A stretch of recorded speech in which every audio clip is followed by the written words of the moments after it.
Bon, mon nom c'est Brita. And I'm Björn. Nous avons 5 enfants et 14 petits-enfants aujourd'hui. And we live since 1992 in Marseille. So when we arrived here, it was we came to the old neighborhood because God has given us a word. Go to the roots of the city, tear out the roots of the devil and plant the roots of the kingdom. And this was a very strange word in the beginning. And so when we started studying, we thought, okay, we go to the historical center. So Marseille is founded 600 BC. And we came to what was in its time the poorest neighborhood of France and one of the most dangerous places of Marseille. And so Brita can perhaps explain a bit how we went in the first steps. Oui, c'était un peu bizarre que le Seigneur nous appelle en France, parce que nous, on est allemands. Du coup, c'était vraiment quelque chose qui était extraordinaire de venir en tant qu'Allemand dans ce vieux quartier de Marseille, et qui était vraiment très très pauvre à l'époque. Et il y avait beaucoup de ventes de drogue, il y avait des gangs, et c'était pas un endroit où on veut élever les enfants. Mais on a dit, si Dieu nous le dit, alors c'est le meilleur endroit pour nous d'être là-bas. Et on a dit, on veut être intégré complètement dans la société, on veut être intégré dans la vie du quartier. Et ça voulait dire que nos enfants vont à l'école publique, et avec tout ce que ça concernait, en tant que blonds, yeux bleus, et avec vraiment une population complètement musulmane. C'était vraiment très chaud au début. Yeah, in the beginnings, exactly. And so when we arrived, our first 7 years in Marseille, we call it today our times of suffering. Because it wasn't just coming in and preaching the gospel. There was gang life. On every square there was a gang. There were all the drug laboratories of synthetic drugs of the city of Marseille. And the first step was not just to pray, because if we only prayed and did nothing, I don't think that we could have seen a change.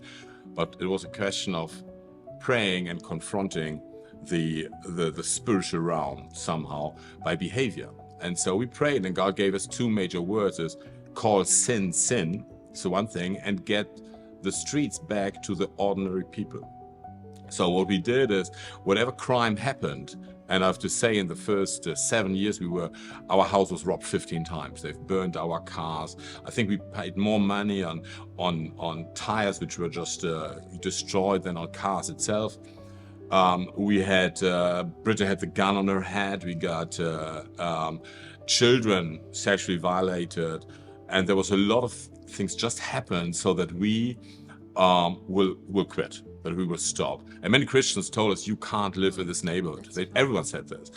But then we said, okay, we call sin, so we called police for every little thing we saw. We knew we played with our life because the gang was confronting. But very soon I was known as the boss of the gang of the Christians. And so it was a lot of confrontation among gang bosses somehow. And so it was a challenge not to react in violence when they tried to be violent towards us. And the second step was to get back this tree to the population. So this was a spirit of fear. People wouldn't get out anymore. In the past, the neighborhood was known for its life within the streets. No one would get out in these days. And so we started getting every lunch, our table out in the street, and we would have lunch in the street, just sitting there with our children, with the first people believing in Jesus, finding faith. They were all homeless, drug addicted. So we lived on a 70 square meter flat, which is not so big, and we had up to 17 people living with us. We welcomed them at home. So they got off their drugs. We trained them to work again, and bit by bit a small community grew.